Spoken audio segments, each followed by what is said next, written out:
Encore une fois, s'il y a des soucis techniques, n'hésitez pas à m'en faire part. Donc on est donc reparti sur l'exercice numéro 7.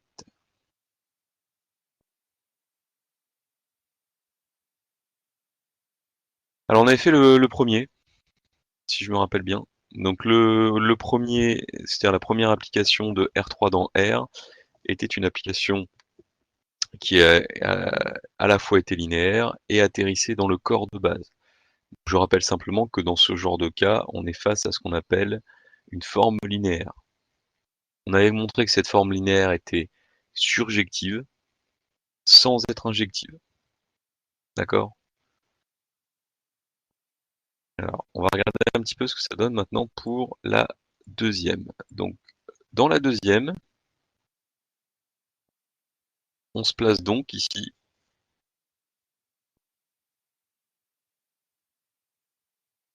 sur une application qui va de l'ensemble des fonctions continues, qu'on appelle parfois la classe 0,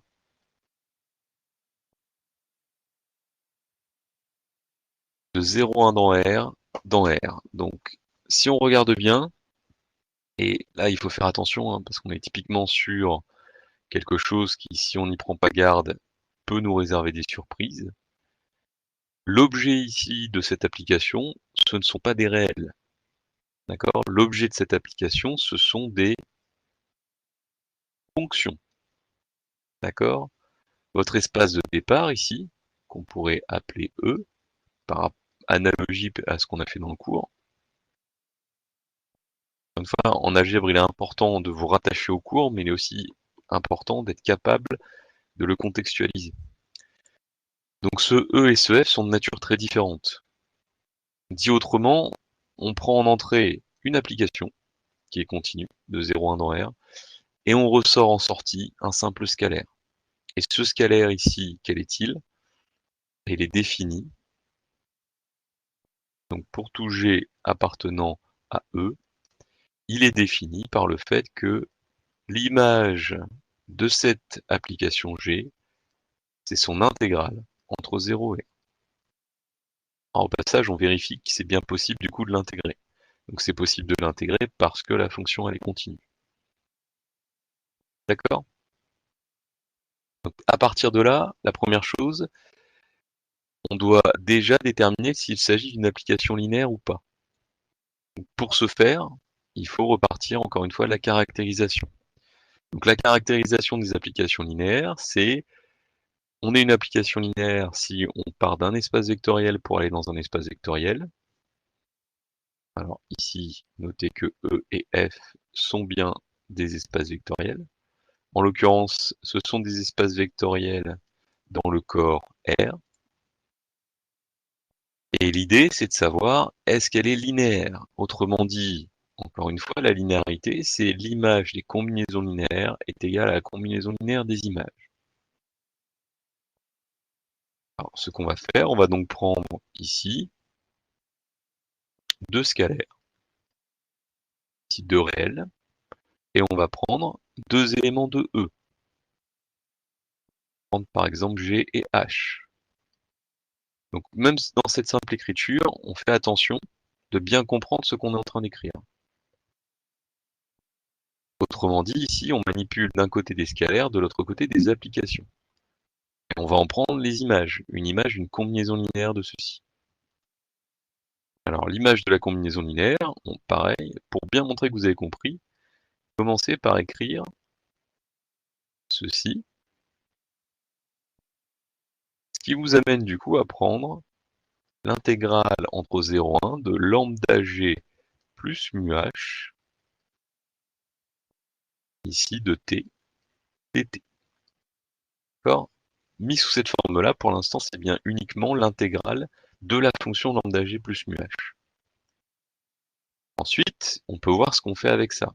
Alors ce qu'on fait avec ça, c'est tout simplement, par définition encore une fois de la fonction lambda g plus mu h, ça devient lambda g de t plus mu h de t dt.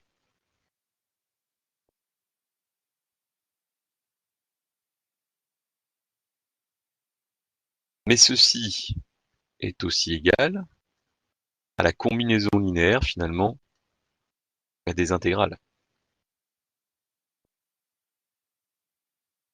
Alors, n'oubliez pas, si vous êtes notamment en DS, et on vous demande d'avoir un certain nombre de justifications, justifiez certains passages. D'accord? Ici, par exemple, ça ne va pas forcément de soi. Alors, à l'usage, bien évidemment, on le fait couramment, mais là, n'oubliez pas que vous êtes en algèbre, et le but est aussi de justifier un certain nombre de choses. Donc là, ici, tout ceci repose sur la linéarité de l'opérateur d'intégration. Si l'opérateur d'intégration n'était pas linéaire, vous ne seriez pas capable, en fait, d'avoir une application linéaire définie de la manière ici dont on le fait. Alors, bien évidemment, sous cette forme-là, il n'y a plus tellement de soucis, parce que si on regarde bien, qu'est-ce qu'on a obtenu? On a obtenu ici l'image de G, et ici l'image de H. Donc là, on a bien lambda f de G plus mu f de G.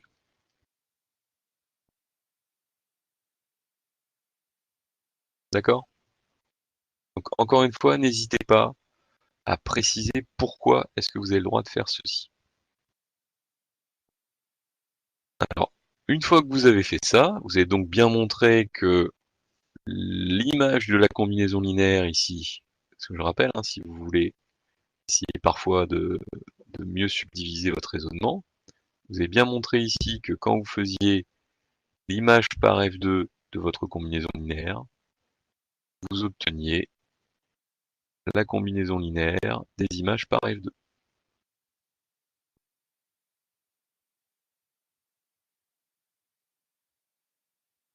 Moralité, vous pouvez en conclure que f2 est bien une application linéaire. Donc je rappelle ici la forme. Alors là, on va mettre E et F, parce que c'est un peu plus rapide à écrire. Donc c'est ici, tout simplement, ça appartient à l'ensemble des applications linéaires de E, ici les fonctions continues de 0 à 1 dans R, et de F. Petite note par rapport à ce qu'on a vu précédemment, ici F est égal à R, est égal à K, sous-entendu. Encore une fois, F2, c'est une forme linéaire.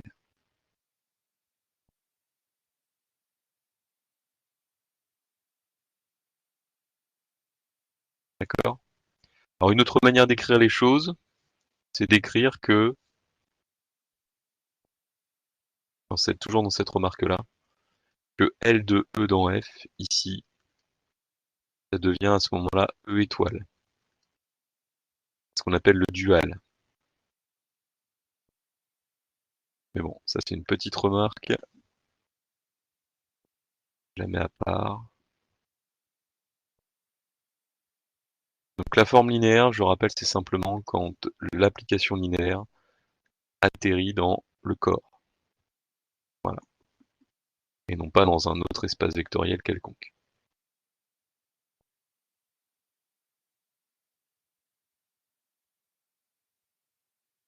Oui, c'est un H. Hein. Ouais, tout à fait. Vous voyez au-dessus, hein, c'est effectivement, n'hésitez pas.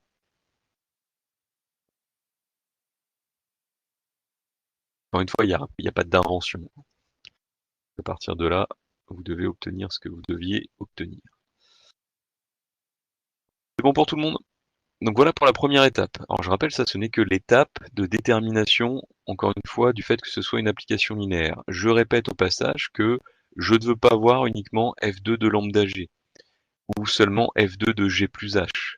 Soit vous le faites en une seule passe avec les combinaisons linéaires, soit vous le faites en deux fois, même si je vois pas trop l'intérêt. Mais la linéarité, ce sont les deux à la fois.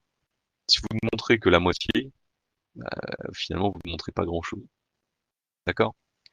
Donc voilà pour l'ensemble des applications linéaires. Alors là maintenant la question c'est de savoir quel est le noyau, quelle est l'image. D'accord? Toujours la même chose. Alors, ici, on peut se poser la question du noyau. Le noyau ici de F2, ça va être quoi? Bah, ça va être tout simplement l'ensemble des fonctions de E telles que l'intégrale sur 0,1 soit nulle.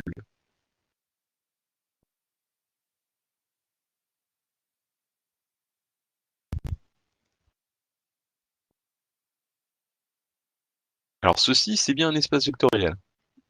Ça a été vu dans le cours. La question ne se pose pas là-dessus. La question, c'est est-ce qu'on est capable de caractériser ce qu'il y a réellement dedans?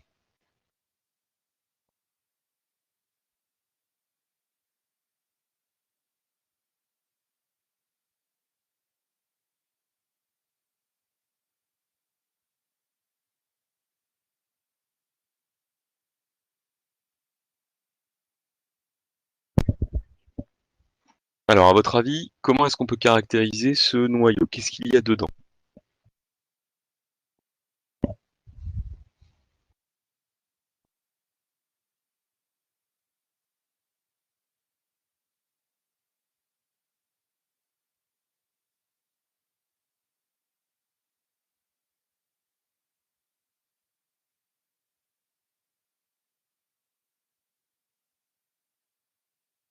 N'hésitez pas, hein.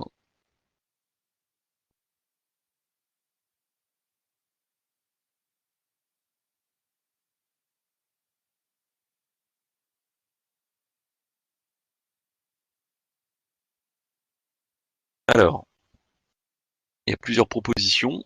Donc, Hugo nous propose l'application nulle. Alors, l'application nulle est dedans, tout à fait. Et Angela nous propose une infinité d'applications. Les deux sont des bonnes réponses, d'accord? Il y a effectivement l'application nulle dedans. Alors pourquoi? Notamment parce qu'encore une fois, c'est un sous-espace vectoriel de E. Étant donné que c'est un sous-espace vectoriel de E, il faut qu'il contienne l'élément nul de E. Et l'élément nul de E, c'est l'application nulle. Une infinité d'applications, oui. Pourquoi? Parce que tout simplement, dès lors que vous allez avoir une application, toute combinaison linéaire de cette application, c'est-à-dire en l'occurrence les applications qui sont lambda fois elles-mêmes, seront dedans.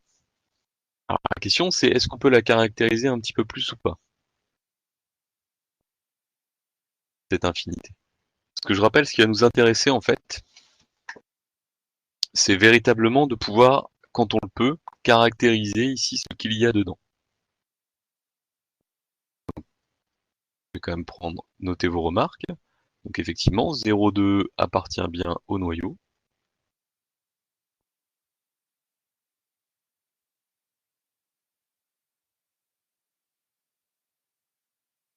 Et il y a une infinité de fonctions dans ce noyau. Alors pour ceux qui n'en sont pas convaincus, encore une fois, 0 c'est évident. Pour les autres, bah, prenez ici, je vous rappelle, hein, on est finalement à la frontière de l'analyse et de l'algèbre. C'est-à-dire qu'ici, vous faites de l'analyse pour faire de l'algèbre, ou réciproquement, hein. Généralement, en fait, ce qu'on fait, c'est qu'on fait plutôt de l'algèbre pour faire autre chose. L'algèbre, c'est notre terreau, notamment théorique, pour être capable de faire autre chose. Si on veut se rendre compte de ce que ça peut donner, bah, vous mettez tout simplement ici, vous avez 0. Ici, vous avez 1. La différence de la primitive. Alors oui, typiquement, oui, oui, pourquoi pas. Mais là, on va voir, c'est à la fois, c'est beaucoup plus fondamental que ceci ici. Donc là,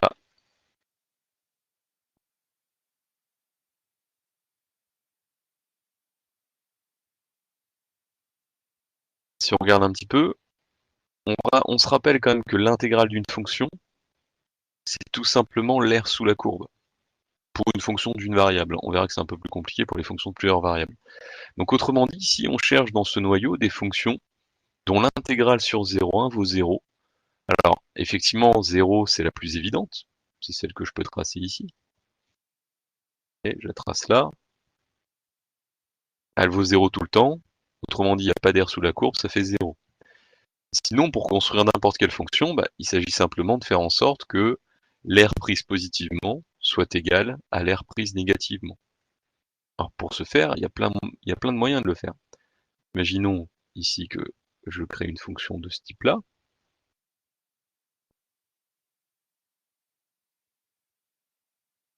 Donc, je vais juste retirer, je vais mettre des pointillés parce que je vous rappelle, ici, ça veut dire que en ce point-là, bah, elle n'est pas définie. Hop.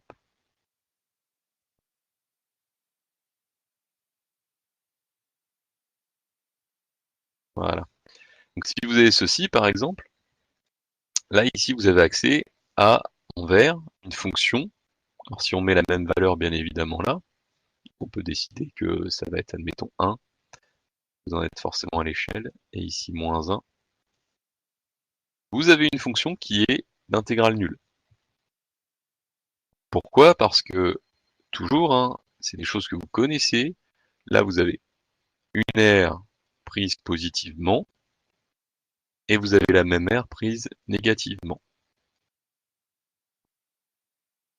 Donc là, j'ai pris simplement une fonction qui était une fonction, c'est ce qu'on appelle une fonction ici, par escalier. Mais il n'y a pas que les fonctions par escalier qui vont pouvoir convenir.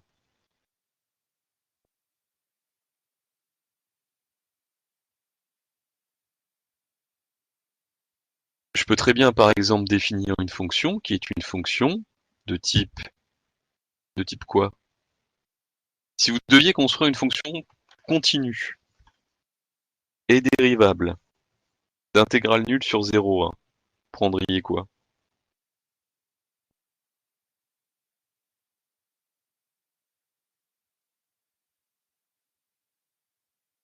Alors un polynôme, oui, c'est pas faux. Encore faut-il choisir correctement le polynôme. Alors, pour ceux qui proposent un polynôme, donnez-moi un polynôme qui conviendrait.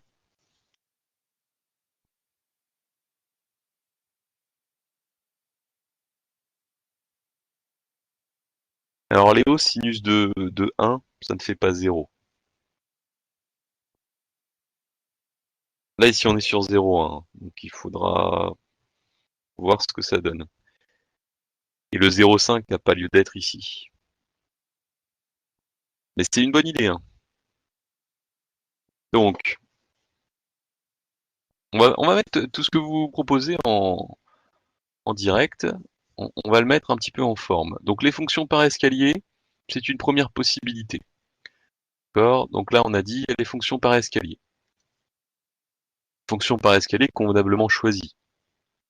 D'accord? Je peux en créer d'autres, hein. C'est-à-dire que je peux très bien en créer une qui est définie sur 0 jusqu'à 0 1 quart, puis 1 quart 1 demi, puis 1 demi 3 quarts, puis 3 quarts 1. Si maintenant je cherche à faire un polynôme, le plus simple, c'est quoi pour que ça soit bon sur 0, 1? Un polynôme qui fonctionnerait.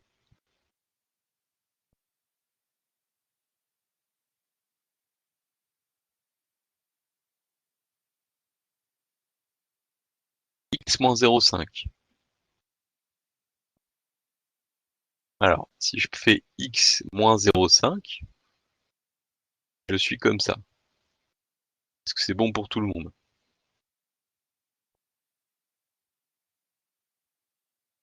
Donc si je prends un polynôme, regardez. Donc je prends mon polynôme, je pars de moins 0,5, et je fais ça. Est-ce que ça a besoin de faire 0 en 1? Non. Non. D'accord?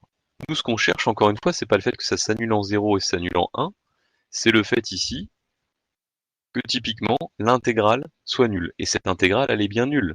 Parce que regardez, vous allez prendre négativement jusqu'à ici 0,5 et positivement après. Donc si vous regardez bien, le polynôme ici, t, juste mettre t, parce qu'on est rangé de t, c'est juste pour... si je prends t moins 0,5, ça fonctionne. Maintenant, j'aurais pu en prendre d'autres. Donc Ibrahim, par exemple, tu te posais la question, on pourrait effectivement essayer de voir si on arrive à prendre un polynôme qui s'annule en 0 et en 1, tout en faisant une intégrale nulle. Donc il y a un polynôme, il y en a d'autres, hein, dans les polynômes. Si on regarde du côté des fonctions sinus, on en a parlé rapidement, C'est pas sinus de 0,5 ou 0,5 fois sinus, mais on n'est pas loin. Ici, il faut bien se comprendre qu'on cherche finalement à prendre une fonction qui va à la fois prendre des valeurs positives entre 0 et 0,5, des valeurs négatives entre 0,5 et 1, et de manière symétrique. Donc ici, de manière symétrique, elle va s'annuler en 0 et en 1.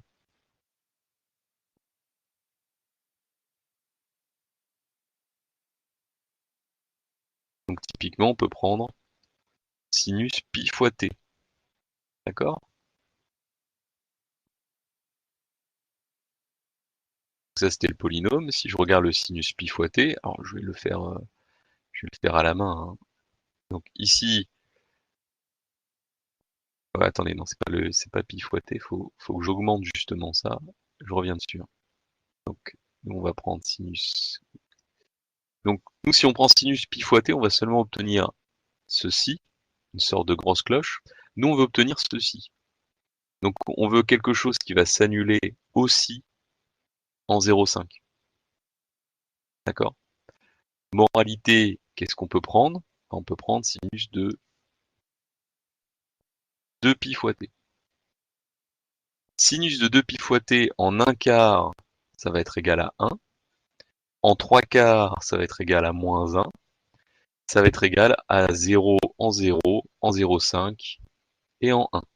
D'accord?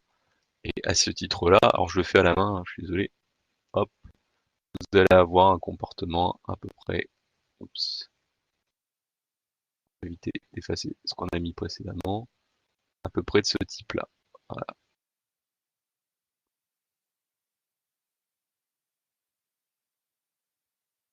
Ça, c'est le sinus. Donc des fonctions sur mesure, vous pouvez en construire beaucoup. Vous pouvez tellement en construire beaucoup, en fait, que si vous regardez bien, il n'y a pas de dénominateur commun entre toutes ces fonctions. Ce qu'on va conclure, alors c'est pas une démonstration au sens propre pour une fois, hein. Pourquoi? Parce qu'on est dans ce qu'on appelle finalement ici un espace de dimension infinie. D'accord? Donc, ce qui va se passer, c'est qu'il existe,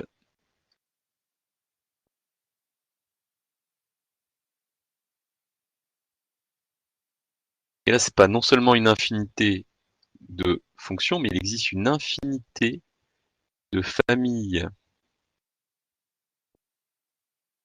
de fonctions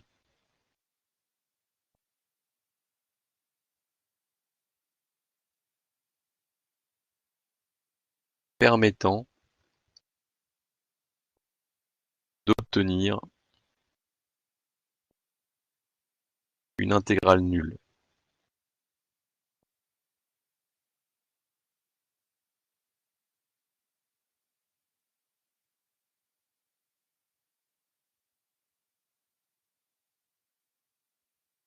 Alors c'est une affirmation, hein, c'est un peu péremptoire, mais attention, je ne dis pas une infinité de fonctions. Une infinité de fonctions, on le savait déjà.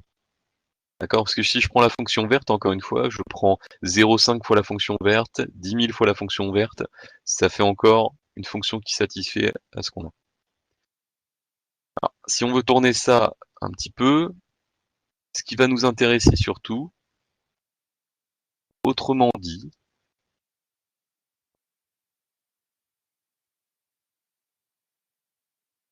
on ne va pas pouvoir caractériser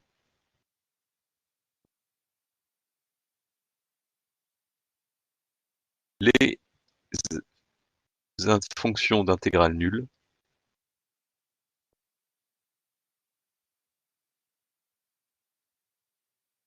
avec un nombre fini de fonctions.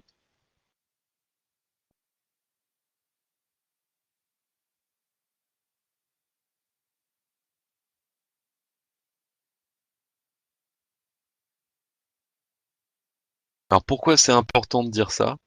Parce que du coup, ça nous amène, alors je vous rassure, hein, dans un milieu dans lequel finalement on va pas beaucoup évoluer, nous. Parce que dans ce milieu-là, on ne peut pas faire grand-chose de simple. Et on ne peut pas faire grand-chose de généralisé.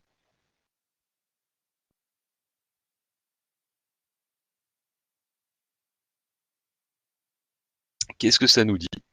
Bah, ça nous dit en fait que On est dans un cas dont on n'a pas parlé, mais alors on n'en a pas parlé en fait. Alors justement, Hugo, j'y viens. Qu'est-ce que ça veut dire sur la dimension?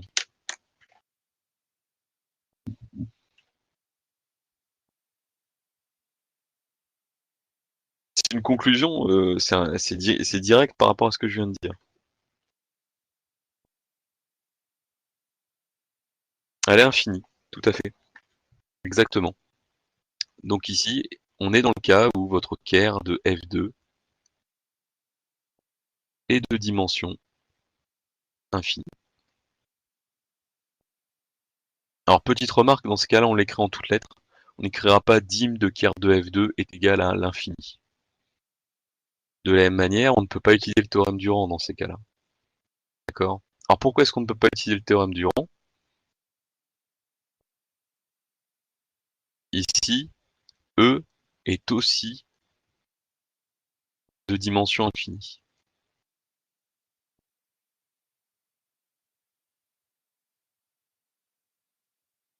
Alors, pour l'image, n'allons pas trop vite en besogne. Justement, le théorème du rang, on ne l'applique pas. D'accord? Attention, hein. Et on va pas faire quelque chose du type infini égale infini plus autre chose. Non.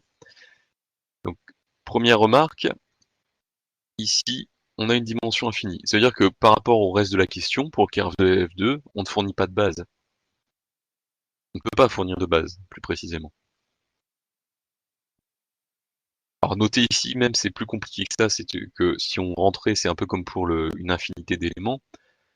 Ici, on va avoir une infinité de fonctions nécessaires pour caractériser le noyau de F2, mais cette infinité de fonctions, elle n'est pas dénombrable. C'est non seulement il en faut une infinité, mais en plus cette infinité, en fait, elle ne s'arrête pas parce qu'on pourrait toujours trouver une diversité. Alors maintenant, pour ce qui est de l'image. Donc l'image de F2, ici, c'est donc l'ensemble des intégrales de G de t dt quand G appartient à E. Alors la question, image est de dimension infinie. Je vous mets en garde, ceci c'est inclus dans F. D'accord? N'oubliez pas, le sous-espace vectoriel image, c'est un sous-espace de l'espace d'arrivée. Le sous-espace noyau, c'est un sous-espace de l'espace de départ. Or, ici, la dimension de F, elle est finie. Donc l'image de F2 est forcément de dimension finie. Alors maintenant, c'est égal à quoi?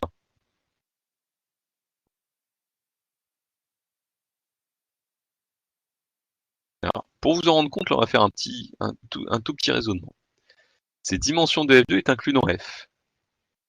Dimension de image de F2,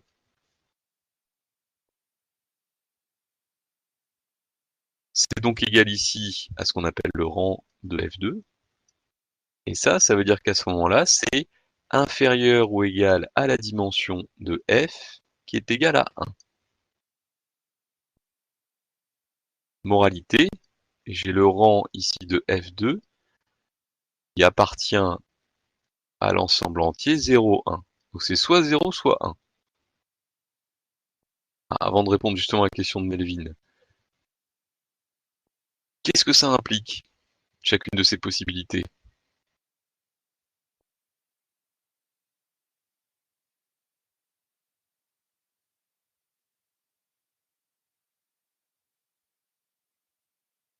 Si la dimension est nulle, qu'est-ce que ça implique pour, finalement, l'espace vectoriel?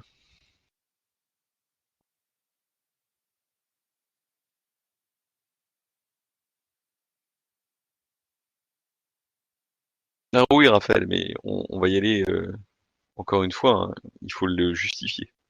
Vous avez raison, un certain nombre d'entre vous l'ont senti, l'image ici, c'est R tout entier. Tout à fait. Maintenant, il faut le démontrer.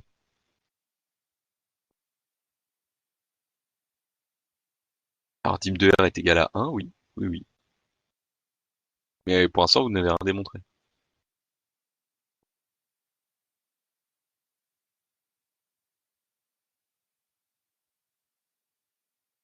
Alors pas l'ensemble vide, mais c'est un peu l'idée. On l'a vu dans le cours, si la dimension de l'image de F2 est égale à 0, le seul cas où un sous-espace vectoriel, ou de manière générale un espace vectoriel est de dimension nulle, c'est quand il possède uniquement l'élément 0. D'accord? Ah, pas 0,2 F1, pardon. C'est 0,2, voilà, 0,2 F.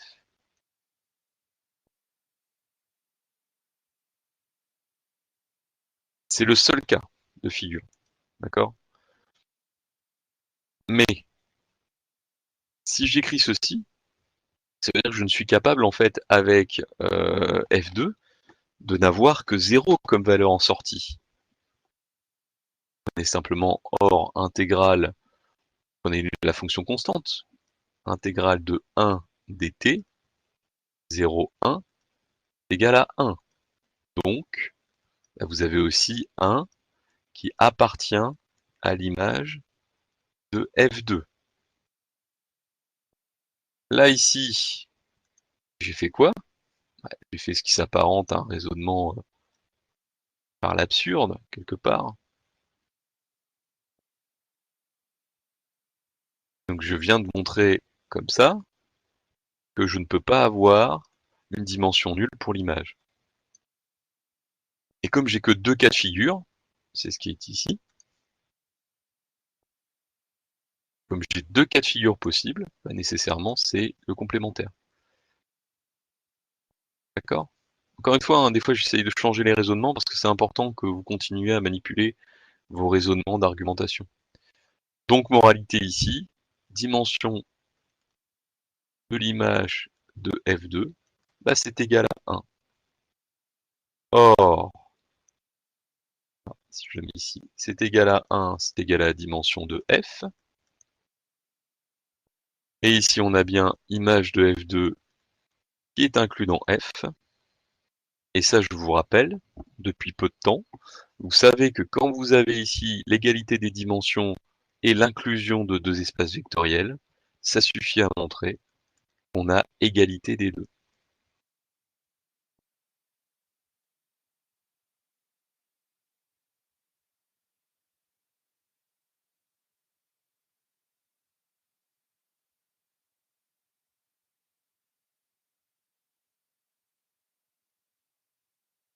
C'est bon pour tout le monde? Alors, vous noterez qu'on a quand même un petit bonus là-dedans, c'est que pour l'injectivité et la surjectivité, on est capable de répondre à chaque fois, parce que parler de la surjectivité ou de l'injectivité d'une application linéaire, ça revient à caractériser ici cette application. Ça veut dire que F2 ici n'était pas injective,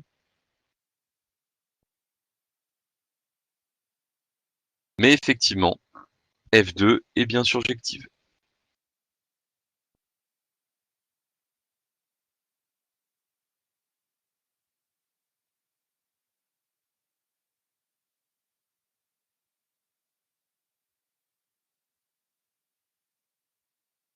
C'est bon pour tout le monde?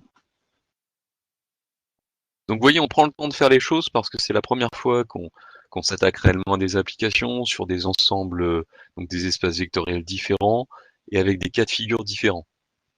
Donc on va avoir de la dimension finie, de la dimension infinie. Bon, vous verrez, hein, nous après à terme on va travailler que dans la dimension finie. Pourquoi? Parce qu'on pourra justement utiliser les matrices comme mode de représentation et ça nous amènera à une autre théorie. C'est pour ça que le chapitre s'appelle Algèbre linéaire en dimension finie. Est-ce qu'il y a des questions par rapport à ça?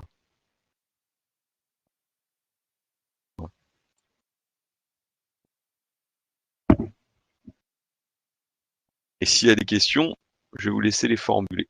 On peut pas prendre 2 minutes.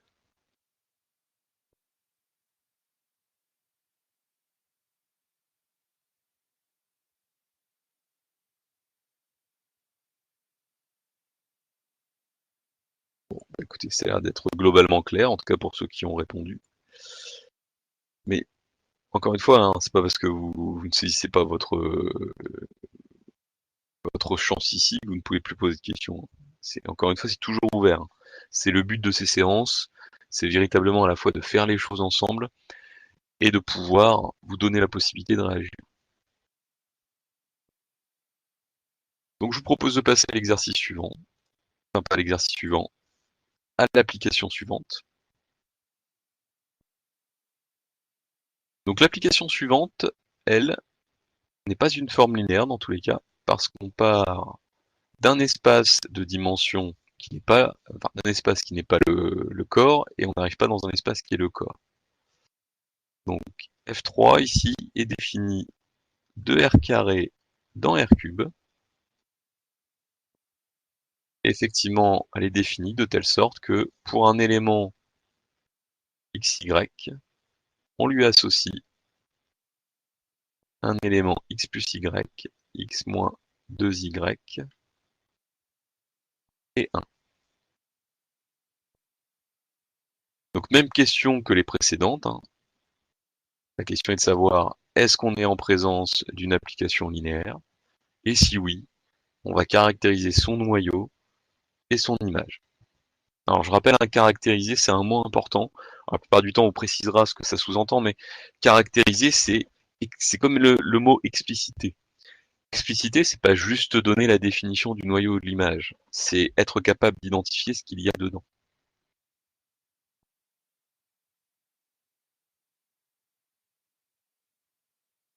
Alors, que pensez-vous de cette application?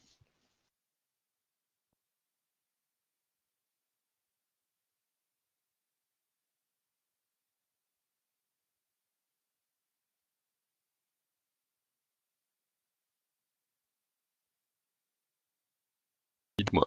Normalement, vous allez chercher ces exercices, hein. Je rappelle, hein, pour préparer ces séances, l'idéal, c'est d'avoir cherché au maximum. Elle est non stable par combinaison linéaire. Alors, attention à ce vocabulaire. C'est un vocabulaire qui, encore une fois, c'est un écueil classique, donc je ne vous jette pas la pierre. Mais on ne parle pas ici seulement de... Enfin, la stabilité par combinaison linéaire, c'est la stabilité dans l'ensemble. Quand on manipule une application linéaire, on manipule une application qui peut être ou non un morphisme d'espace vectoriel. D'accord? Donc disons que son action n'est pas stable par combinaison linéaire. Et c'est ce qu'on sous-entend quand on regarde si c'est une application linéaire ou pas. D'accord? Faites juste attention à ce vocabulaire-là, parce qu'encore une fois, la stabilité, c'est ça. La stabilité, c'est dans un sous-espace vectoriel. Et après, effectivement, pour une application donnée, c'est savoir si son action peut se résumer à quelque chose de linéaire. Alors ici, effectivement, elle n'est pas linéaire. Alors, on peut s'en rendre compte assez facilement. Si vous ne savez pas, typiquement, parce qu'il y a souvent la question de savoir, est-ce qu'on peut savoir à l'avance? Oui, à l'œil, là, ici, on peut le voir. Mais si vous ne savez pas, bah, tout simplement, vous faites comme si vous vouliez montrer qu'elle est linéaire. Alors, au passage, encore une fois, je vais faire ici quelque chose qui est important. Je vais décomposer. Je suis pas obligé, hein, mais je décompose ici pour bien que vous compreniez. X, Y, c'est un seul élément ici. D'accord? Pourquoi? Parce qu'on est dans R carré. Donc si on veut appliquer finalement la caractérisation pour une application linéaire, on va devoir prendre deux éléments. Donc on va prendre pour tout U appartenant à R carré, pour tout V, on peut mettre X', Y' appartenant également à R carré. Vous voyez ici, j'ai deux éléments uniquement, j'en ai pas quatre, hein. Pour tout lambda mu appartenant à R, la question qui se pose, c'est que penser de F3 de lambda U plus mu V? Si on regarde ce que ça va donner, F3 de lambda U plus mu V, ça va donc être ici F3 de, si je rassemble un petit peu les choses, c'est F3 de lambda X plus mu X', virgule, lambda Y plus mu Y'. Et ensuite, encore une fois, ceci va jouer le rôle, entre guillemets, de ceci. Si vous voulez pas le mettre ici, hop, ceci va jouer le rôle de ceci, et ceci ici va jouer le rôle de cela. D'accord? Encore une fois, hein, c'est un peu comme une recette de cuisine, hein, une application. Donc ce qui veut dire que quand on va appliquer F3, on va obtenir un vecteur à 3 composantes, et ce vecteur à 3 composantes, il est donc égal à lambda x plus mu x', plus lambda y plus mu y', d'une part, et ici on va avoir lambda x plus mu x', moins 2 lambda y plus mu y'. Et on a aussi un ici. On voit plus grand chose.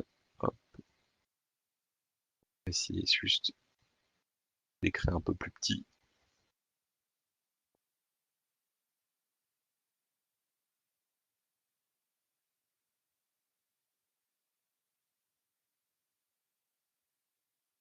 Voilà, on a ceci. Alors si on développe, hein, on peut développer, hein. Donc on va avoir, on peut même faire apparaître les lambda. On va avoir lambda facteur de x plus y, x moins 2y. On peut même faire apparaître le 1 si on a envie.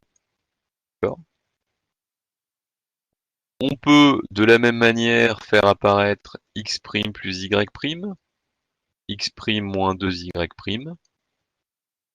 Mais le problème, c'est que si on regarde ce qui reste, une fois qu'on a fait la première décomposition, bah ici il nous reste 0. D'accord? Alors imaginons qu'on veuille faire apparaître un 1. Pourquoi pas? Mais si on veut faire apparaître un 1, à ce moment-là, on va pouvoir dire qu'on a bien lambda f3 de u plus mu f3 de v. Et pour que ça fonctionne, pour faire apparaître un 1 ici, il faut faire apparaître derrière ceci. D'accord? Et ça, ce qu'on vient de faire apparaître là, et le décalage quelque part, la déviation par rapport au comportement normal d'une application linéaire, bah ça nous indique ici qu'il y a un problème. D'accord? Nous, je vous rappelle, hein, on veut que ceci,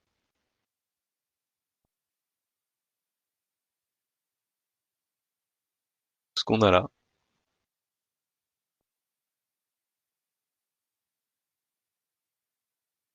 ce qu'on a ici, ça doit être égal normalement à ce qu'on a là. Alors on aurait pu aussi directement donner un contre-exemple. Prenez deux éléments quelconques et que je montrais que ça fonctionnait pas. Mais là ici, on est dans l'idée qu'on est en train de se poser la question, et en se posant la question, on voit que ça ne peut pas fonctionner. Parce qu'effectivement ici, ça c'est un problème. D'accord? Donc vous voyez, sur une combinaison linéaire générique ici, on a un souci. Alors, au passage, c'est même pas moins 1, si on regarde bien ce que ça peut faire. Parce que j'ai mis 1 ici, mais en fait, il n'y a pas le lambda. Parce que regardez, hop, si je veux mettre un lambda, j'étais un peu vite, hein. J'ai fait comme si j'avais une simple somme. Pour faire apparaître un lambda ici, c'est pas seulement un 1. Parce que regardez, quand je vais prendre, je vais avoir un 1, mais si je mets un lambda ici, dès lors, ça ne fonctionne plus. En fait, regardez. Ici, si vous regardez bien, vous avez pas, quand vous factorisez par lambda, vous n'avez déjà plus 1, mais vous avez 1 sur lambda. D'accord? Si lambda différent de 0. Et si lambda est mu différent de 0, bah finalement ici vous avez un 1 que vous avez déjà pris, vous avez un 0. Si je veux en faire apparaître un F3, bah, il faut que je refasse apparaître un 1. Et ici, je vais avoir, on va dire, je vais l'appeler alpha, avec alpha différent de 0. D'accord? En fait, on se rend compte que dès la somme, ça pose problème. Là, j'ai fait la combinaison linéaire totale. Et la combinaison linéaire totale, bah, par définition, est elle aussi problématique. C'est bon pour tout le monde? Donc, moralité ici, F3 n'appartient pas à l'ensemble des combinaisons linéaires de R carré dans R3.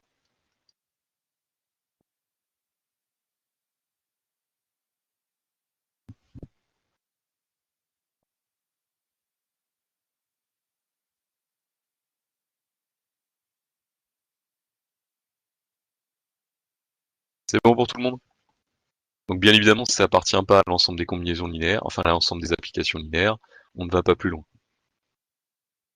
La suite de la question n'a pas lieu d'être.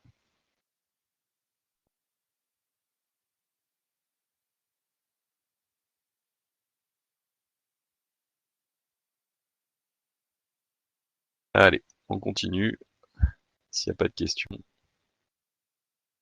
Donc, cette fiche de TD, typiquement, elle est faite pour que vous ayez le maximum ici de diversité dans ce qui vous est proposé. Ça permet de rencontrer des choses plus ou moins communes. Il y a des choses qui vous parlent. R carré et R cube, ça vous parle. Par contre, attention, il y a des petits écueils ici, par exemple. Certains seraient tentés, notamment par rapport à la définition, de me prendre un seul XY. Après, il ferait des choses étranges avec. Un élément ici de R carré, c'est bien un couple XY.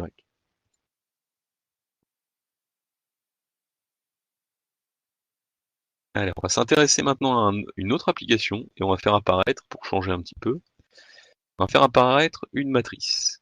Donc, cette application F4, elle va de l'ensemble des polynômes de degré inférieur ou égal à 3 dans l'ensemble des matrices carrées d'ordre 2. Alors, en algèbre, c'est pas du tout gênant d'avoir ce type d'application, au contraire. Là, ça vous paraît bizarre de dire je prends un polynôme d'un côté et je renvoie une matrice, mais en fait pas du tout. C'est quelque chose qui est assez naturel. Donc un polynôme P, je vais donc faire correspondre une matrice. Et cette matrice, pour la obtenir, je prends le polynôme P évalué en 0, le polynôme P évalué en 1, le polynôme P évalué en 2 et le polynôme P évalué en 3.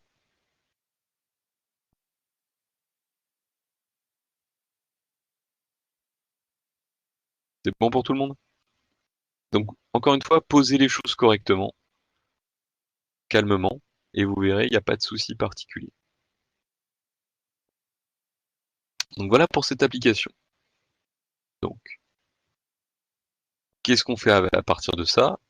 Nous, on va chercher effectivement à déterminer déjà si c'est une application linéaire ou pas. Pour déterminer si c'est une application linéaire, on prend deux éléments de l'espace de départ, donc deux polynômes. On prend deux scalaires.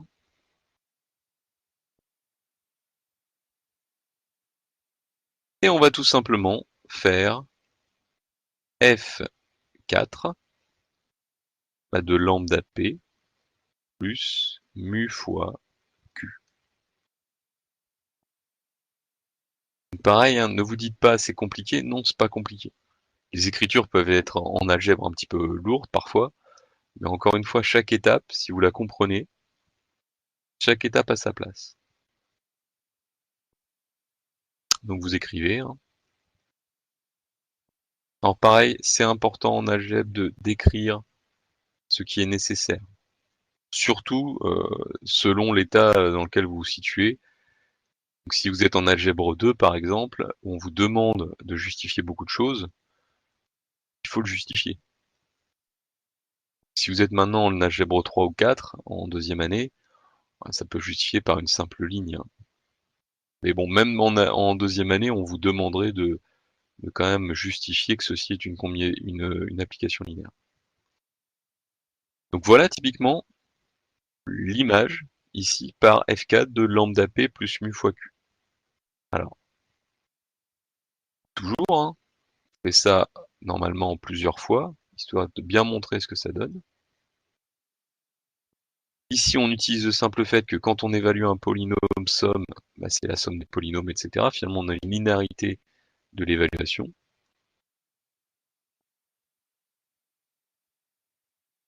Voilà.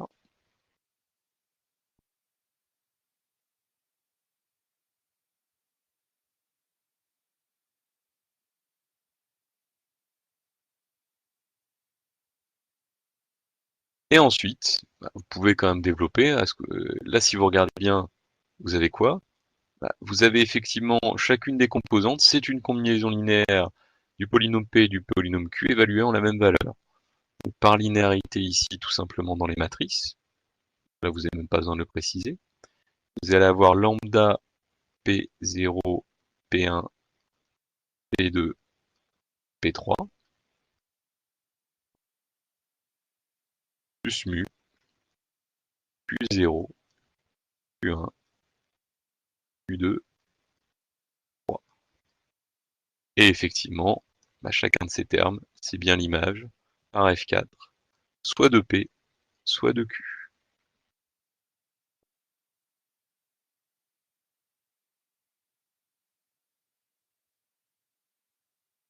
Encore une fois, je vous rappelle, vous voulez faire correspondre ceci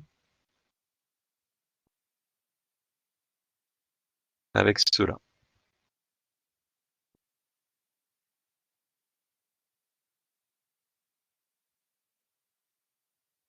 D'accord?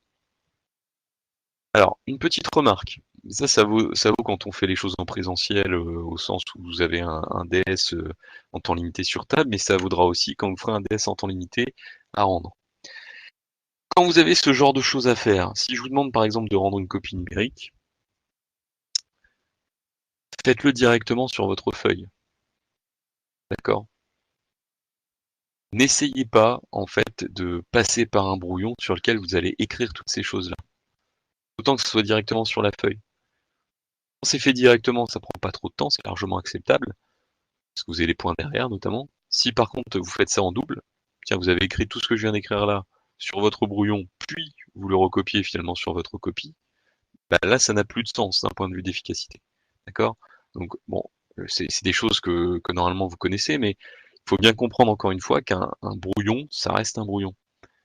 Et quand vous êtes en temps limité, le brouillon n'est pas l'antichambre de votre copie. C'est uniquement un support de recherche et de réflexion. Voilà. Donc on a bien ici une application linéaire. Donc notre application F4, elle appartient bien à L de R3 de X dans ici M2 de R.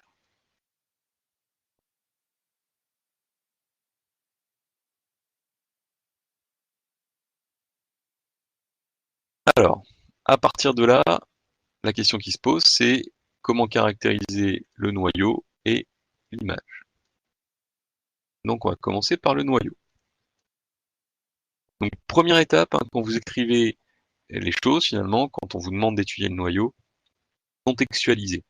Ça veut dire quoi? Ça veut dire que faites l'effort mental, vous connaissez la définition du noyau, vous l'écrivez dans le cas présent, avec les écritures que vous utilisez couramment. Donc le noyau, c'est l'ensemble des éléments de E tels que l'image par F, soit l'élément nul de grand F. Moralité, dans le noyau, on a des polynômes de R3 de X, tels que la matrice ici, P de 0, P de 1, P de 2, P de 3, soit égale à la matrice nulle. D'accord? Alors, encore une fois, faites attention, le 0, il a un sens dans son espace de référence. Là, ici, le 0, c'est pas un scalaire. D'accord? C'est bien la matrice nulle. D'accord? Alors, sous cette forme-là, encore une fois, si on n'est pas un petit peu agile, on va rester bloqué dessus. Quelle est la condition nécessaire et suffisante de l'égalité de deux matrices?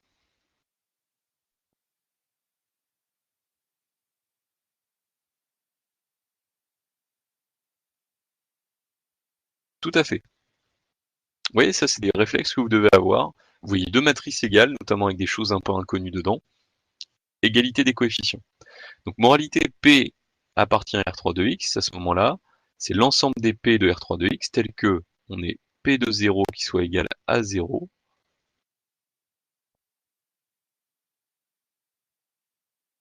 mais aussi P de 1 égale 0, mais aussi P de 2 égale 0, mais aussi P de 3 égale 0.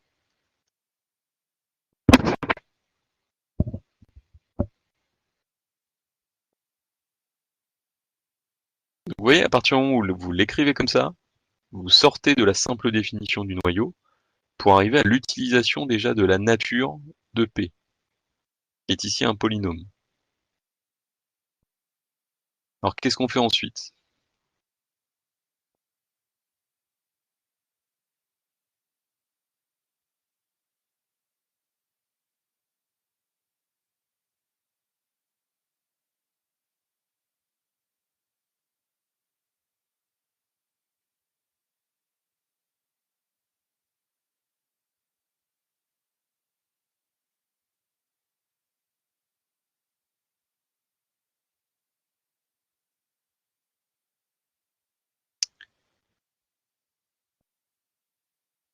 Ah, il y a des choses très intéressantes que je vois sur le chat.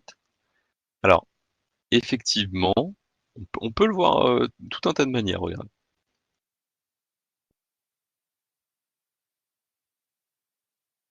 Là, vous rentrez dans le monde des polynômes.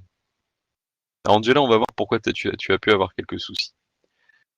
Donc ici, ça veut dire que on va mettre des choses équivalentes, ne vous inquiétez pas. Là, ici, à partir du moment où le polynôme P s'annule en 0, 1, 2, 3, une autre manière de caractériser le noyau de F4, c'est l'ensemble des polynômes tels que 0, 1, 2 et 3 soient racines de P, simultanément, bien évidemment. Alors, par rapport à ce que Ibrahim a écrit, une autre caractérisation, et ça revient toujours, c'est pour ça que toutes les briques sont importantes. Parce que le passage d'une ligne à une autre, ici, repose sur la connaissance des polynômes, et notamment des caractérisations équivalentes de la notion de racine. Donc, une autre manière de voir les choses, c'est que je dois avoir x-1 qui divise p, et x-2 qui divise p, et x-3 qui divise p, et x-0, donc x qui divise p.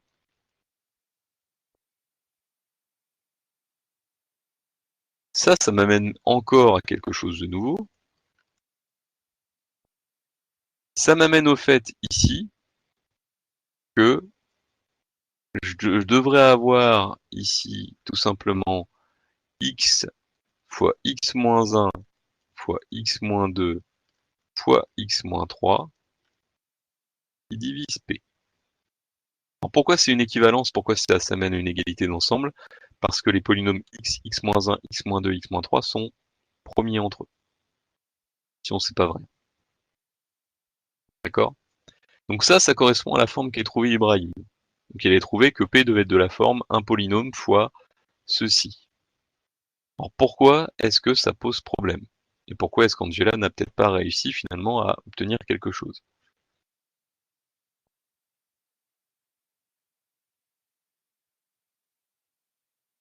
Je vais vous l'écrire du coup en français dans le texte. Donc tout ça c'est des équivalences. Vous voyez, c'est des égalités d'ensemble parce que ce sont des équivalences de propriétés. Je vais vous l'écrire ici. C'est donc P, donc c'est l'ensemble des polynômes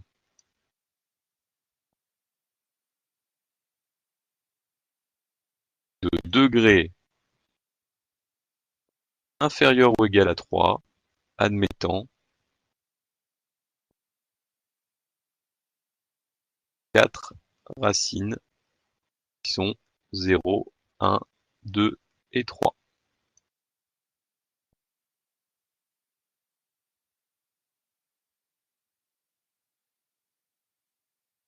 Et là, normalement, ça doit vous sauter aux yeux.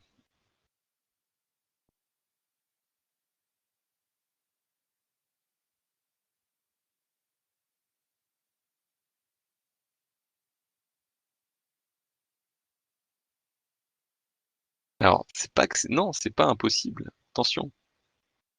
C'est comme l'ensemble vide avec les espaces vectoriels. Souvent, c'est pas des problèmes d'impossibilité. Des réductions fortes, on va dire.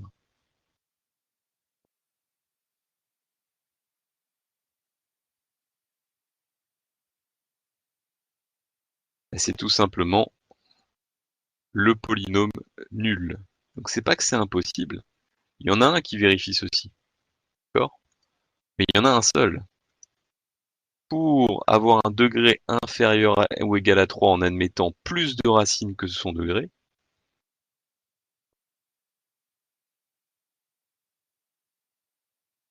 c'est que c'est nécessairement le polynôme nul. D'accord? Donc ce n'est pas impossible. Par contre, ça nous amène à un seul type de polynôme qui vérifie ça.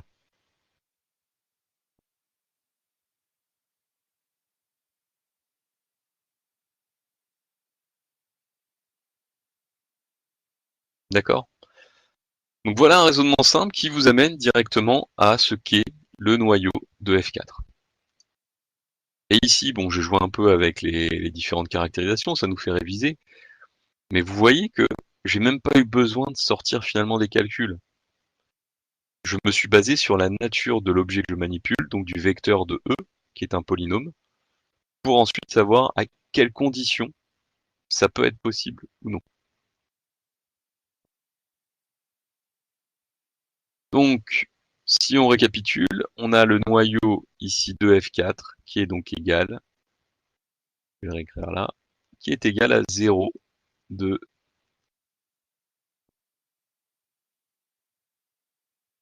R3 de X.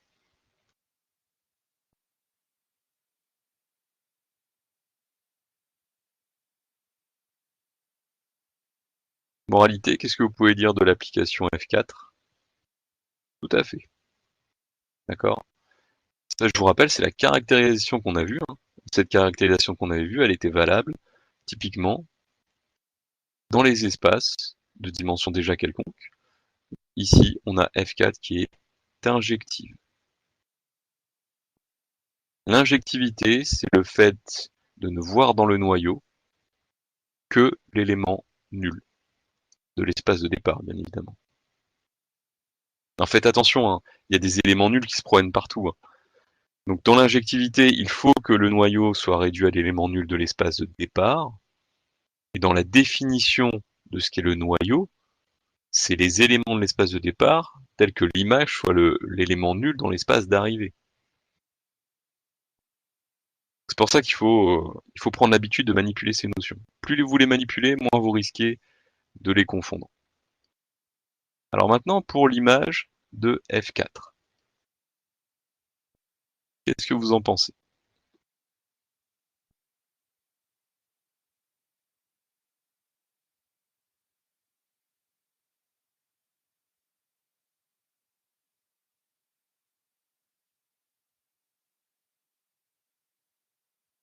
Si on veut tout écrire, hein, je vous laisse répondre.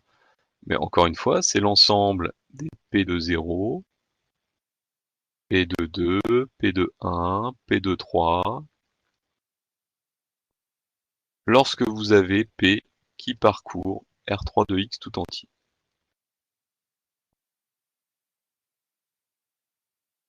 Alors effectivement, Léo, c'est une très bonne idée. D'accord? C'est une idée qu'on aura régulièrement. Quand on manipule, quand on a eu accès à l'information, soit parce qu'on l'a cherché, soit parce qu'on l'a déjà, à l'information sur le rang ou sur le noyau, le théorème du rang nous permet d'avoir l'information de dimension sur, entre guillemets, ce qui nous manque. D'accord? Donc E ici est de dimension finie.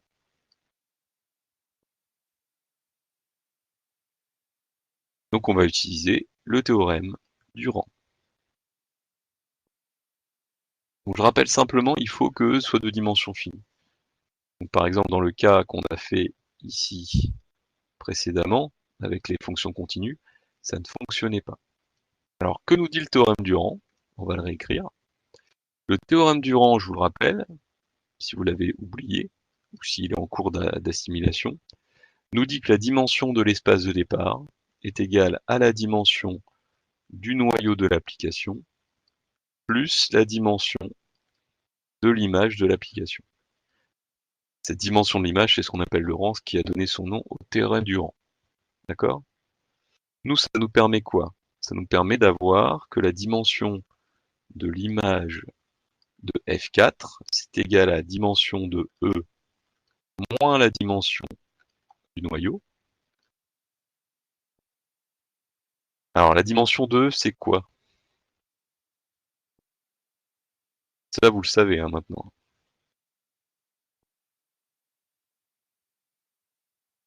Bah, c'est perdu. Je suis désolé. Encore une fois, E, c'est l'ensemble des polynômes de degré O plus n. Et la dimension de Rn de x, c'est n plus 1. D'accord? Pourquoi? Parce qu'il vous faut 1, x, x carré et x3. Donc ici, c'est 3 plus 1. C'est bon pour tout le monde? Donc attention, hein, c'est l'erreur de base. Mais si vous faites cette erreur-là, ça veut dire que dedans, vous interdisez entre guillemets les polynômes constants. Et vous n'engendrez plus R3 de x, vous engendrez que les polynômes qui sont 2 degrés inférieurs ou égaux à 3 et de polynômes constants égal à 0. Donc c'est 4, auquel on retire la dimension de 0. Et c'est quoi la dimension ici du singleton 0? Bah, c'est 0. D'accord? Moralité, la dimension de l'image de f4 est égale à 4. Qu'est-ce qu'on peut faire avec ça du coup?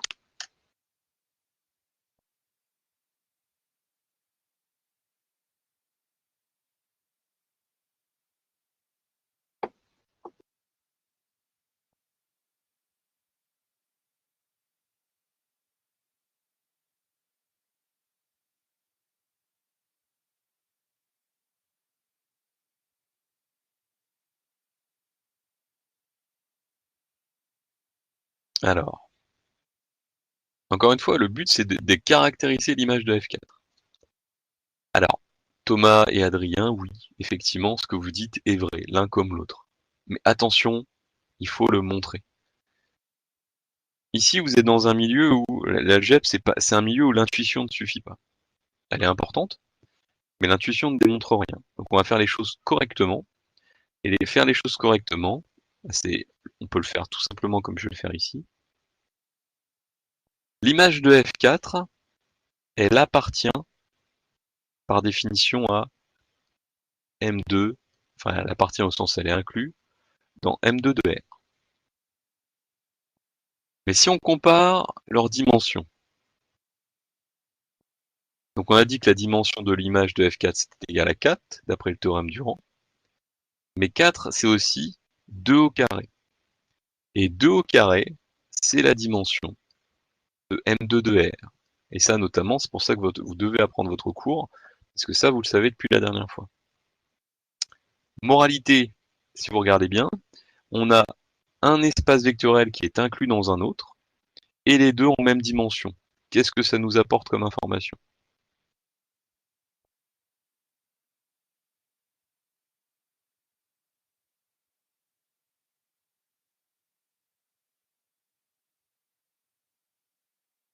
Ça nous apporte l'égalité, ici, de ces deux ensembles.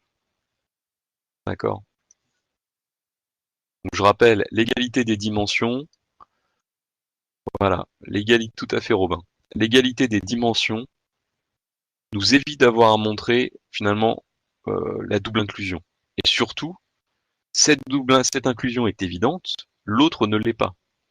L'autre reviendrait à dire, est-ce que pour tout élément de M2 de R, je peux bien trouver un polynôme P qui convient? Et le problème est déjà beaucoup plus compliqué sous cet angle-là. D'accord? Alors, donc ici, moralité, on a notre réponse sur l'image de F4. Or, ici, vous pouvez le mettre là, hein, si vous voulez, ça c'est l'espace d'arrivée, tout entier.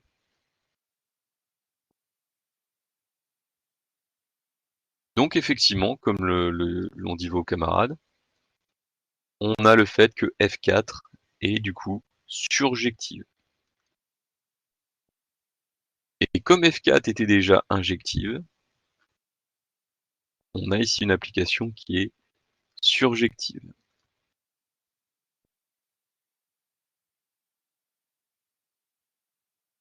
Donc ici, F4 est bijective.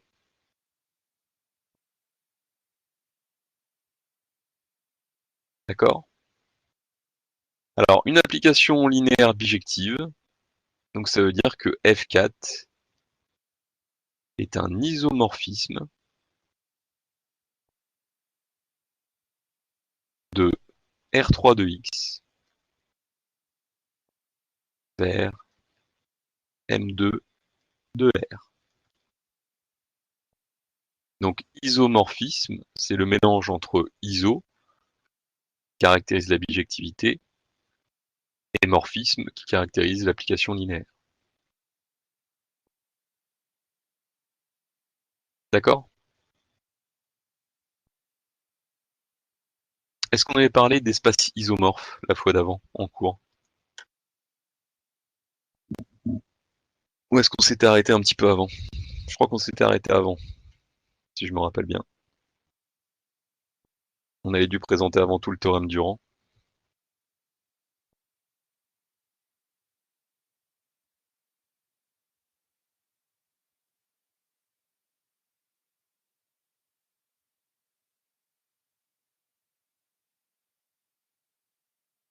Très bien, on verra ça la prochaine fois. Donc on verra qu'il y a même une notation. Quand il existe un isomorphisme entre deux ensembles, là je vous la mets entre guillemets en avant-première, c'est pour votre culture, notamment si des fois vous lisez un certain nombre de livres. Là ici, une manière de l'écrire, c'est ceci. Hop. Donc le signe d'à peu près égal, c'est un signe ici d'isomorphisme, pour dire qu'il existe un isomorphisme. Isomorphe. Alors, un isomorphisme, c'est quoi? Quand on y pense, et c'est quelque chose qui sera intéressant, même qui sera fondamental dans ce qu'on va utiliser, il y a tout ce qu'on appelle les isomorphismes de représentation. Les isomorphismes de représentation, c'est le fait de pouvoir représenter un ensemble modulo un changement d'ensemble. Mais comme on dit que F4 est bijective, d'accord? Et là je vais le mettre derrière. Comme on dit que F4 est bijective, il faut bien comprendre quoi? Il faut bien comprendre qu'il existe une application réciproque.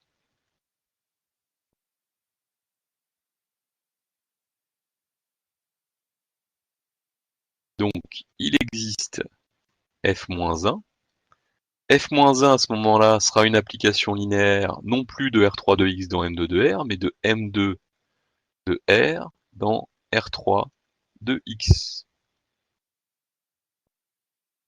Tel que on est F rond F-1 qui soit l'identité de R3 de X. Et une autre manière de voir la chose, c'est tel que F-1 rond F soit l'identité ici de M2 de R. D'accord?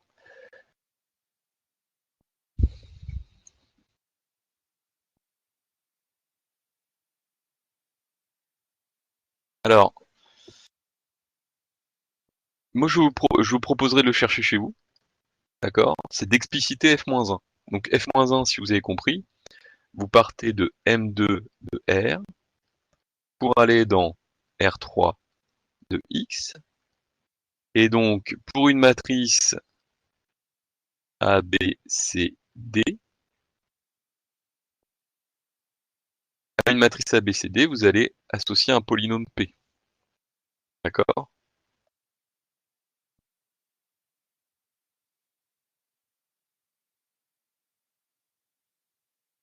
Alors, ce polynôme P, sous cette forme-là, il n'est pas explicité. D'accord? Donc, moi, je vous propose chez vous, exercice maison, essayez d'expliciter ce polynôme. Autrement dit, expliciter f-1.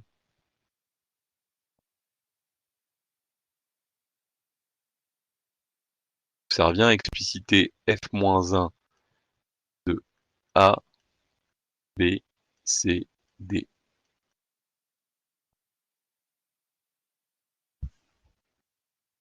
Donc c'est un autre type d'exercice, hein, mais ici, encore une fois, c'est un exercice qui vous permettrait d'avoir l'application réciproque. Et si vous avez l'application réciproque, vous pouvez passer de l'un à l'autre, et réciproquement. D'accord? Donc faites-le chez vous. Et si vous avez des questions, si vous n'y arrivez pas, bah, posez-moi des questions, par exemple sur le forum. Des questions là-dessus? Donc là, vous voyez, on est encore sur un cas particulier. On est sur un cas où on a une application linéaire entre deux espaces de dimension finie. Et ici, ces deux espaces sont de même dimension. Et on a obtenu, pour le coup, ici, dans ce cas-là, une application qui est à la fois injective, surjective, donc elle est bijective. Et c'est ce qu'on appelle un isomorphisme. Allez, dernière application. Après, on s'arrêtera là. On se gardera quelques minutes pour les questions. Hop. Donc, dernière application, ici.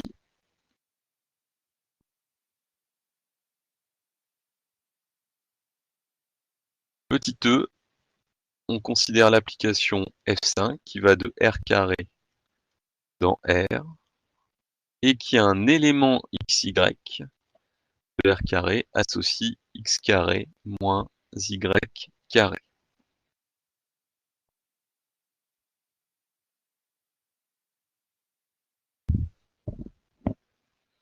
Alors, qu'est-ce que vous pensez donc de cette application de R carré dans R?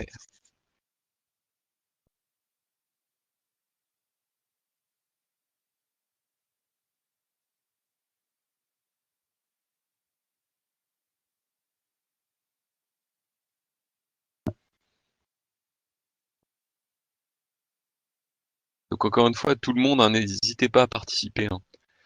À l'écrit, si pour ceux qui ont un micro, vous pouvez utiliser votre micro, hein, dans cette partie-là. Alors effectivement, déjà là, ce n'est pas un morphisme. Alors, toujours, hein, quand vous voulez montrer que ce n'est pas une application linéaire, soit vous montrez le cas général, soit vous fournissez tout simplement un contre-exemple. Donc avant même de se poser la question de savoir quel serait son noyau éventuel, on peut regarder ce qui se passe. Alors ici, ça va être extrêmement simple parce que si vous prenez deux éléments au hasard presque, vous êtes quasiment sûr que ça ne va pas fonctionner. Pourquoi? Parce qu'on est dans le cas véritablement ici d'une application hautement non linéaire. Donc si vous prenez U qui est égal, allez, prenons par exemple 1, 0, et V qui est égal à 0, 1. Alors, ici, en l'occurrence, c'est là où ça va certainement fonctionner. Alors, ça va faire 1, moins 1. Oui, bon, là, effectivement, ça va pas aller. Alors, on va faire, hop, juste modifier un petit peu. Donc, pour faire apparaître le caractère non linéaire, on va prendre ici, la partie non linéaire n'est pas liée si on veut creuser, en fait. Si on veut creuser un petit peu, cette opération-là, elle est linéaire. D'accord? Donc si on joue que sur celle-ci, on n'aura pas de contre-exemple. Ce qui est non linéaire, de facto, c'est celle-ci.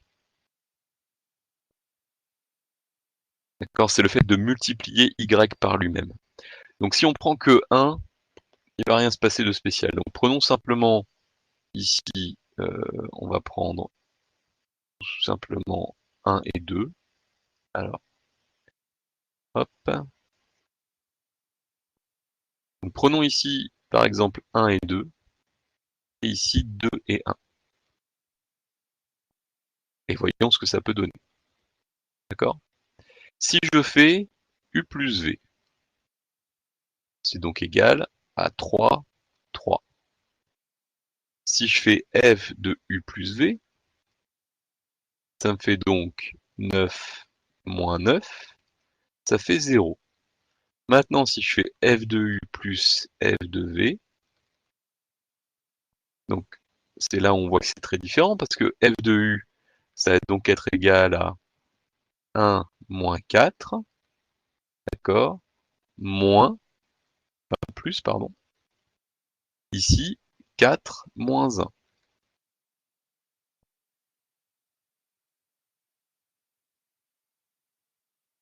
Alors bien évidemment, j'ai pris un exemple où ça fonctionne, c'est ça?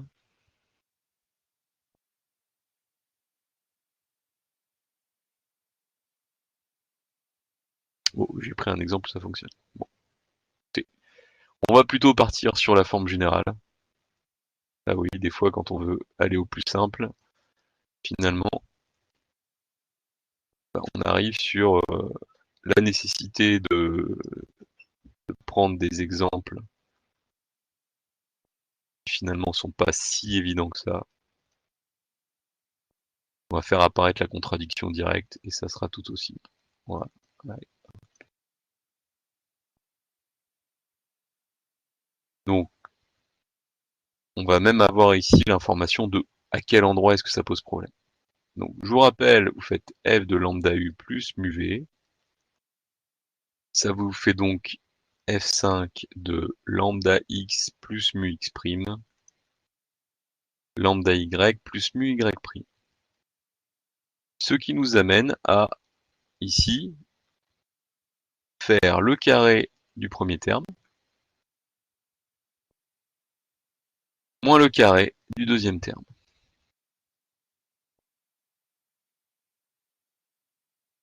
D'accord? Voilà pour, finalement, cette opération-là. Alors nous, on veut la mettre en parallèle, en fait, de lambda f5 de u plus mu f5 de v.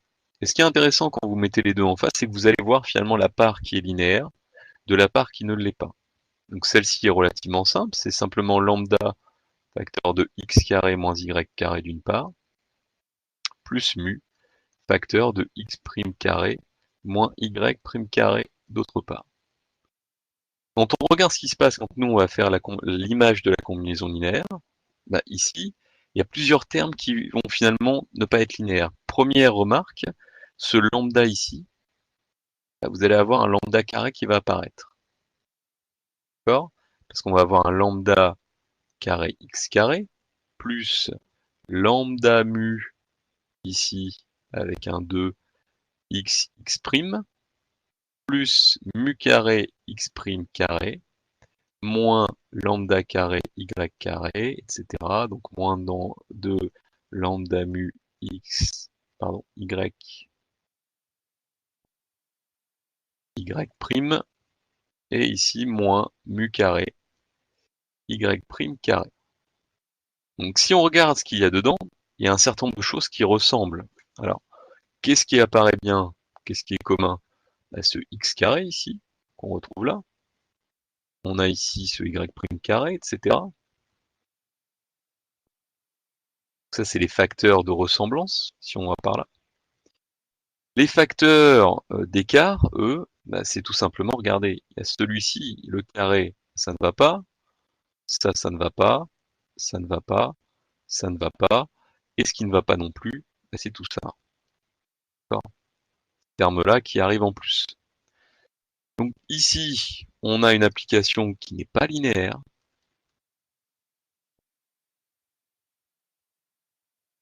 C'est une application qu'on appelle quadratique.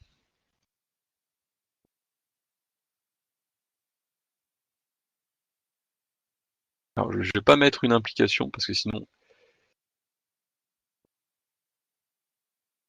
vous allez croire qu'en fait, dès qu'on n'est pas linéaire, on est quadratique. Ici, non seulement elle n'est pas linéaire, mais elle a un caractère supplémentaire, c'est qu'elle est liée en fait à un polynôme un peu particulier en x et y, et c'est ce qu'on appelle ici une fonction quadratique. Donc les applications quadratiques, vous en parlerez l'année prochaine, en algèbre 3. D'accord? C'est tout un pan encore une fois de l'algèbre, mais c'est de l'algèbre non linéaire. Et c'est intéressant aussi, c'est lié à ce qu'on appelle des formes bilinéaires. D'accord pour tout le monde?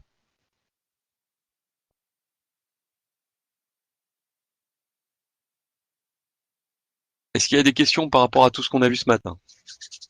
C'est le moment de répondre. Donc, je vais faire un sondage. La réponse c'est oui, j'ai des questions ou non, je n'ai pas de questions.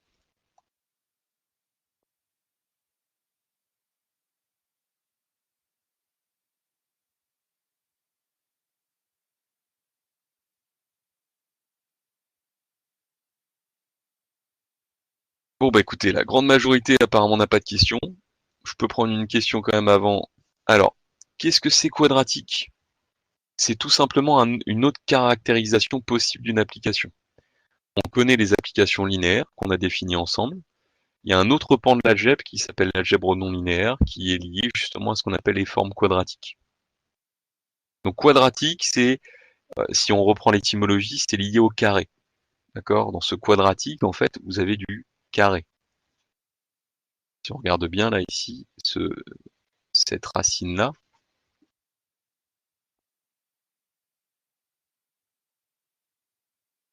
c'est lié encore une fois au carré. Voilà. Donc c'est des applications qui ont d'autres propriétés, qui n'ont pas les propriétés d'applications linéaires. Mais par exemple, le fait qu'il y ait du lambda carré qui apparaisse quand on fasse un f de lambda u, ça c'est une caractéristique de l'application quadratique. Alors à la question, Jérémy, est-ce que finalement l'exercice représente une bonne diversité? Oui. C'est pour ça qu'ils vous sont donnés. Alors est-ce que ça représente tous les cas? Non. On ne peut pas rencontrer tous les cas non plus, mais ça fait un bon catalogue de diversité de situations. Vous avez de la dimension infinie, vous avez de la dimension finie, de l'injectivité, de la non-injectivité. On pourrait rajouter des applications qui sont injectives mais non surjectives, par exemple, ce qu'on n'a pas rencontré. D'accord?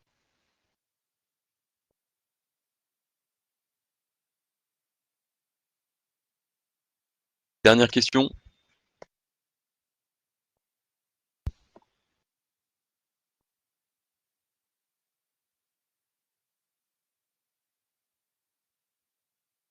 Alors, Guillaume, comme j'ai mis dans la communication, ça reste encore à définir. Euh, la forme, c'est la forme pratique de remise. Mais le contenu, lui, typiquement, les compétences et les connaissances attendues sont celles qu'on attend actuellement de vous. D'accord? Donc sous quelle forme, encore une fois, comme je l'ai redit dans la communication, soit ça sera une copie à numériser. Quand je dis numériser, c'est à prendre en photo, vous n'êtes pas obligé d'avoir un scanner chez vous. Soit ça sera des champs à remplir, avec des champs de justification en plus de la réponse. Voilà. C'est bon pour tout le monde? Bon bah écoutez, je vous souhaite une bonne journée. Bon courage. Évitez de laisser trop traîner pour ceux qui ont un petit peu de mal avec l'algèbre. Évitez de laisser trop traîner avant de vous y mettre. Voilà. Allez, je vous souhaite un bon week-end à tous à ce moment-là, et puis prenez soin de vous. Bonne journée.